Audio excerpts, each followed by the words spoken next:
The Galaxy S series from Samsung always has a lot of hype attached to it. And it's not surprising, the S series smartphones have managed to outsell other Android flagships for many years. Now the 10th anniversary edition, the Galaxy S10 Plus, will probably join that list, but does it deserve the place? I spent a few hours using this phone and let me share my initial impressions with you.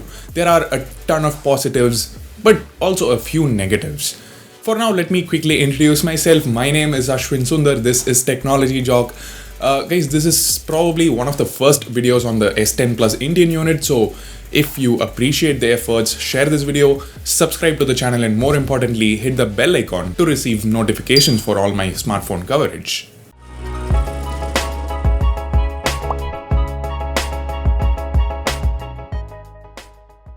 Thanks to Fone City for lending me the device. They have multiple offline stores in Chennai. Visit them for nice offers and discounts.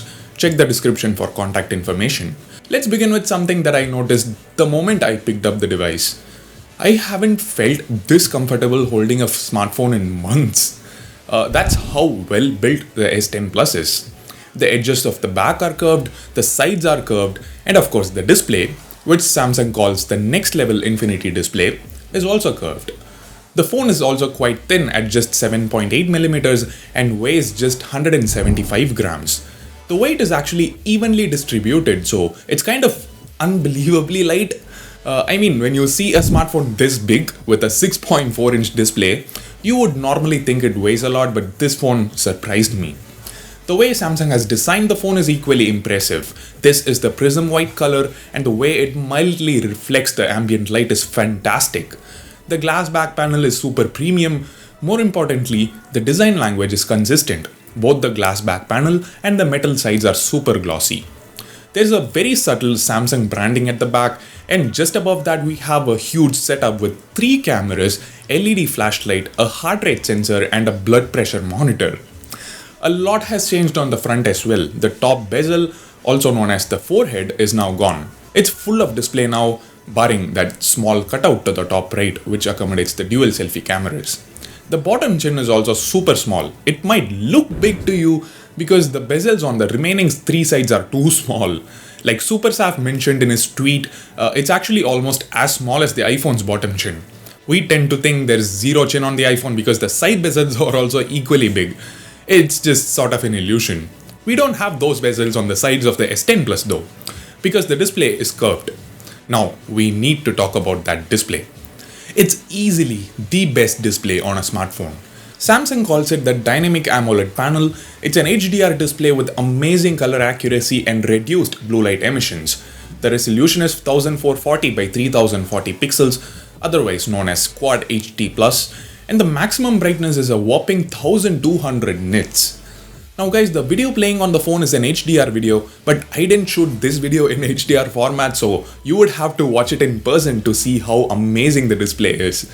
This beautiful display is protected by Corning Gorilla Glass 6. The back of the phone is protected by Gorilla Glass 5. Now there is something else too on the front. It's not exactly visible though. Yep, it's the ultrasonic in-display fingerprint scanner. It's faster, safer, and more reliable than optical in-display scanners found on other phones like Oppo, Vivo, and OnePlus. I agree about the safety and reliability part, but it doesn't feel all that faster than the optical scanner on my OnePlus 6T. Maybe it gets better with time. One disadvantage is that ultrasonic fingerprint scanners don't work with tempered glasses. I will test it out very soon and come up with a dedicated video on that.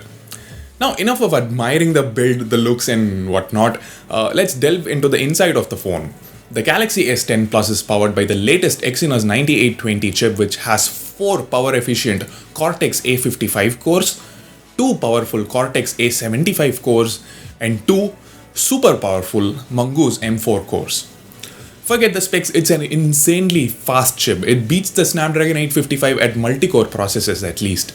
There is a Mali G76 12-core GPU to take care of all your gaming needs. And the best part is the base variant of the phone has 8GB RAM and the higher end variant has 12GB RAM. Storage options include 128GB, 512GB and a whopping 1TB. There is also support for micro SD cards up to 512GB. It uses the second SIM slot. Another surprising thing, the S10 Plus retains the 3.5mm headphone jack. The jack even has support for Dolby Atmos, and the S10 Plus box comes with AKG tuned earphones, same earphones that came with the Galaxy S8 and S9. They sound really good, better than earphones that come with any other phone. Now, despite how thin and light the S10 Plus is, there is a 4100 mAh battery crammed inside. The sad part though is that it still ships with a 15 watts charger, while cheaper phones from OnePlus, Vivo and Huawei all have much faster charging technology. 15 watts is just meager, it's not even as fast as Quick Charge 3.0, and phones like the Redmi Note 7 support Quick Charge 3.0. So this is definitely a bit disappointing from Samsung. Anyway, the S10 Plus also supports wireless charging at the same speed, and the back of the phone itself acts as a wireless charger. You can charge another phone using the S10's battery.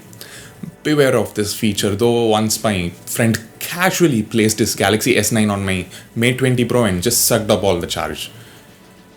Anyway, it's now time to talk about the software. The S10 Plus runs on Samsung's latest One UI, which is based on Android 9 Pie. TouchWiz to Samsung Experience to One UI, the software experience has come a long way. This one's quite snappy, although those Microsoft apps and Facebook are pre-installed. Apart from that, there isn't much bloatware, just some Samsung's own apps like utility apps, game launcher and so on. Once you go to settings, you can find a few more useful features like Google's digital well-being and smart capture. There are some motion-based shortcuts too, like lift the phone or double tap on the screen to wake up and so on.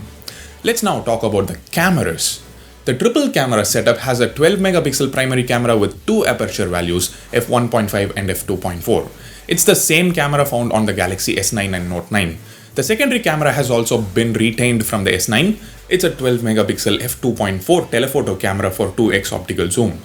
The third one is a 16 megapixel f2.2 ultra wide angle camera.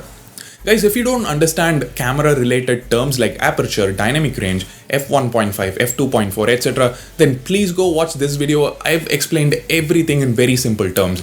You will legit become a pro after watching it, I guarantee you. Of course, I'm yet to test the camera in depth, but initial impressions, the images look fantastic. You can access all three cameras right on the main camera screen. There's this little button at the bottom with three options, 0.5x, 1x and 2x. There's the live focus mode, which is nothing but portrait mode. It has some cool effects like these. Like if you notice the blur, it's not like normal blur. This one is motion blur. Or in this case, the blurred region is black and white. The super slow-mo mode also makes a return. You can shoot 720p videos at 960 fps. Now, Samsung has introduced a couple of new things for video recording. You can now shoot HDR video right on your phone. How cool is that? And since the display supports HDR, viewing it in all its glory is possible. The next thing, there is a new super steady mode which Samsung claims can rival the stabilization quality of action cameras like GoPro. Well, I didn't get to do anything crazy that people with GoPro usually do, but here I walked quite fast and I shake the phone quite intensively. The stabilization actually seems to be great. The video quality is also amazing. Super sharp, great dynamic range and vivid colors.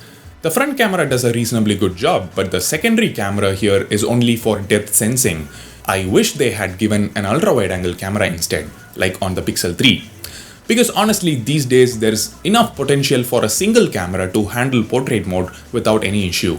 A second camera just for portrait mode is not really required. Anyway, for what it's worth, we have those live focus effects for the front camera as well. Take a look at a few more samples if you're interested.